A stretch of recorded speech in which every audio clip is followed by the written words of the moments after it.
Gentleman from New York, Mr. Faso.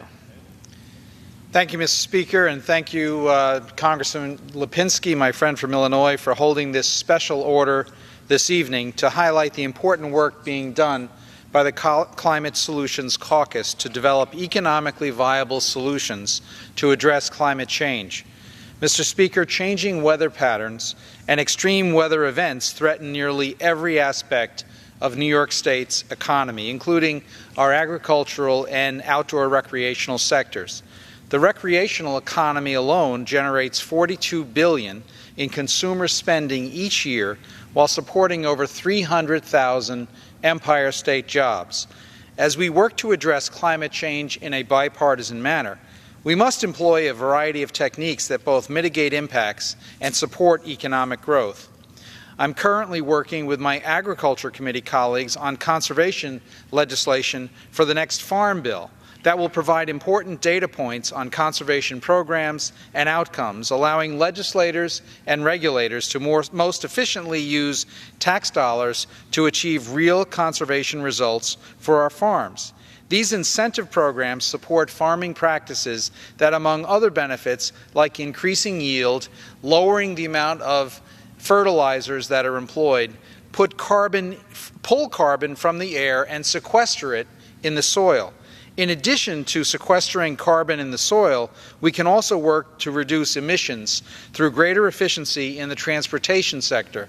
And indeed, the transportation sector is one area where CO2 emissions have risen in the last 20 years, unlike, for instance, the electric generation sector.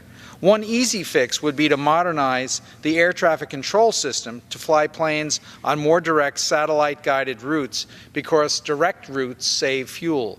When Canada switched to a modern air traffic control system, the national fleet was able to reduce emissions in that nation by millions of tons per year. These common sense changes are great steps forward in combating climate change, but our work is far from over.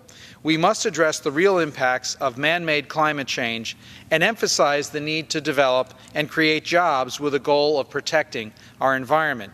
It's critical that we work together to develop smart solutions that we conserve our natural resources and protect our communities and infrastructure for future generations. Mr. Speaker, I'm very pleased to be a member of the Climate Solutions Caucus, and I look forward to working with my colleagues. And I particularly want to applaud our distinguished friend from Illinois, Mr. Lipinski, for organizing this special order tonight on a bipartisan basis so that we can address this issue and allow the folks at home and all around the United States to better understand the work that is being done here in Congress on a bipartisan basis to address climate change.